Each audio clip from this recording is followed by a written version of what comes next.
아크테리스 지금이 정점일까요? 아니면 5년 뒤에도 지금처럼 멋있는 브랜드일까요? 아크테리스 인기가 끈 지도 벌써 꽤 됐는데 아직도 인기가 많습니다. 고프코어 하면 가장 먼저 떠오르는 브랜드고 베타 LT 자켓은 하나쯤 갖고 싶다고 말하는 사람들이 많습니다. 그런데 오늘은 이런 질문을 던져보겠습니다. 이 브랜드 2년 뒤에도 지금처럼 상징일까요? 5년 뒤에도 지금처럼 프리미엄 브랜드를 유지할까요? 그게 또 아니면 지금이 정점일지 감이 아니라 시장 구조와 데이터로 알아보도록 하겠습니다.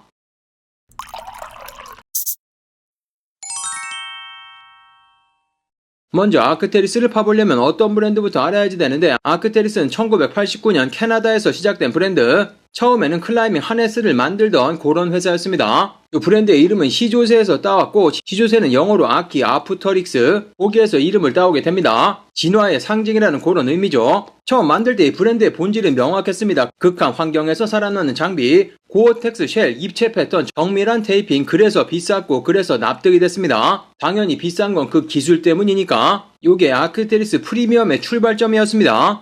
하지만 기술력이 지금도 최고일까? 핵심은 고어텍스. 고어텍스는 원단을 말하는 거죠. 방수, 투습이 가능한. 하지만 중요한 건 이겁니다. 고어텍스는 아크테리스에서 만든 원단이 아니라는 거. 그러니까 아크테리스만 고어텍스 원단을 사용할 수 없습니다. 노스페이스라든지 파타고니아라든지 살로몬이라든지 이들 모두 고어텍스를 사용한다는 거. 그러니까 다시 말하면 원단 기술은 상향 평준화가 되어 있다는 거. 그럼 아크테리스 다른 브랜드와 차이는 뭔가? 패턴과 설계. 아크테리스 제품들은 팔을 들었을 때 자켓이 말려 올라가지 않게 입체적으로 설계한다거나 겨드랑이 아몰 구조, 어깨 절개, 소매 각도, 진짜 등반가들에게는 의미가 굉장히 큰 요런 디테일. 그런데 여기서 또 질문을 한번 던져보면 출퇴근용으로 입는 소비자가 이 차이를 체감할 수 있을까? 아니면 비 오는 날 몇 시간씩 걷는 상황에서 요런 수치를 체감할 수 있을까? 아마 대부분은 아닐 겁니다. 그러니까 지점부터 기술 소비가 아니라 상징 소비가 시작되게 된 거라는 거. 그러면 한국에서 상징이 된 시점을 한번 알아보면 고프코어 부문 2020년, 2021년에 본격화됐습니다. 코로나 이후에 야외 활동이 증가하게 되고 기능성 의류의 일상화가 시작됩니다. 그때부터 아크테리스 등산 브랜드로 있긴 하지만 그냥 도시에서 더욱 자주 보이는 도시 상징 브랜드가 됐다는 거. 브랜드의 트렌드를 알아보려면 리셀 시장을 알아보는 게 가장 빠르죠. 일단 베타 LT 자켓으로 리셀 시장 흐름을 확인해보면 2020년 정가가 약 59만원에서 65만원 사이. 이때는 시작점이어서 리셀가가 거의 붙지 않았었던 시점이고 1년이 지난 후 2021년부터 2022년 이때가 피크인데 정가가 69만원에서 79만원.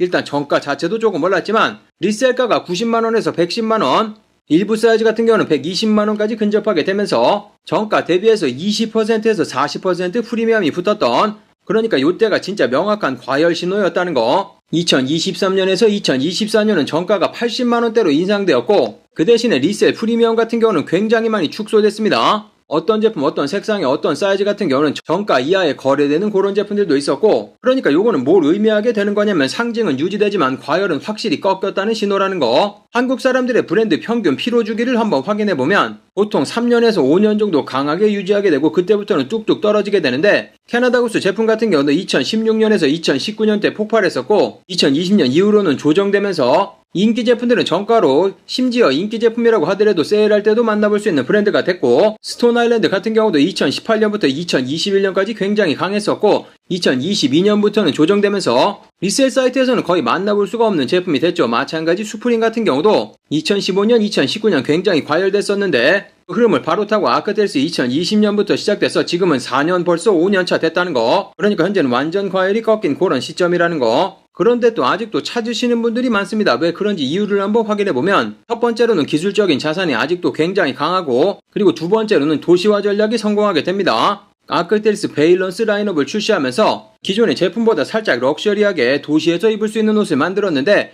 이건 단순하게 고프코어 룩이 아니라 아크테리스 자체 포지션을 위로 올리는 전략, 그러니까 명품으로 다가가기 위한 이런 전략이라는 거. 그리고 아크테리스 같은 경우는 안타스포츠라는 중국 기업이 운영하고 있죠. 이전과는 다르게 모든 제품을 캐나다에서 만드는 게 아니라 중국에서 생산하는 제품들이 많아졌다는 거. 여기서 품질이 급격하게 나빠졌다는 증거는 하나도 없습니다. 하지만 특히 한국분들 같은 경우는 중국에서 만들어진 제품이라고 한다면 캐나다에서 만든 등반 장비가 아니라는 서사가 이렇게 약해지게 되면서 솔직하게 말해서 프리미엄 체감은 떨어지게 된다는 거. 그리고 또 아크테리스가 작년에 뻘짓을 한번 했죠. 히말라야 산맥에서 폭죽을 터뜨리는, 원래 이런 아웃도어 브랜드 같은 경우는 앞서서 환경 보호를 이렇게 실천하는 브랜드도 많은데 진짜 거꾸로 가는 그런 행보를 보여주게 되면서 브랜드 이미지를 자기네가 직접 깎아 먹었다는 거. 예를 들어서 파타고니아를 확인해보면 2022년에 창업주가 환경단체 아예 회사 자체를 기부해버린다거나 매출의 일부분이 아닌 블랙프라이드에 판매된 모든 매출 전체를 환경단체에 기부한 그런 사례도 있습니다. 아크테리스 제품 당연히 기술 중심이라고 말할 수 있지만 기술은 복제가 가능합니다. 시간이 지나게 되면 비슷한 원단도 나오고 비슷한 봉제 방법도 나오고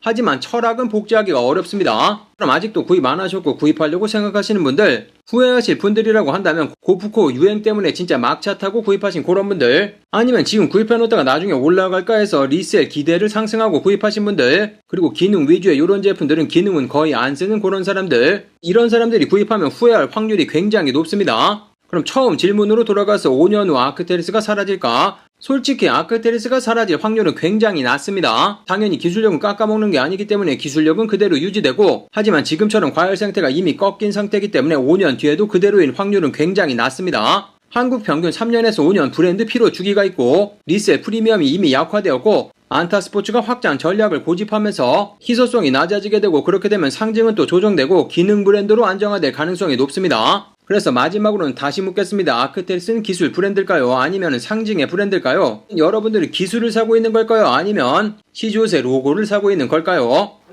오늘 영상도 재미있게 보셨다면 아래쪽 좋아요, 댓글 한 번씩 남겨주시면 감사하겠습니다. 모든 분들 즐거운 하루 되시고 다음번에 더욱 재미있는 영상으로 찾아뵙도록 하겠습니다. 감사합니다.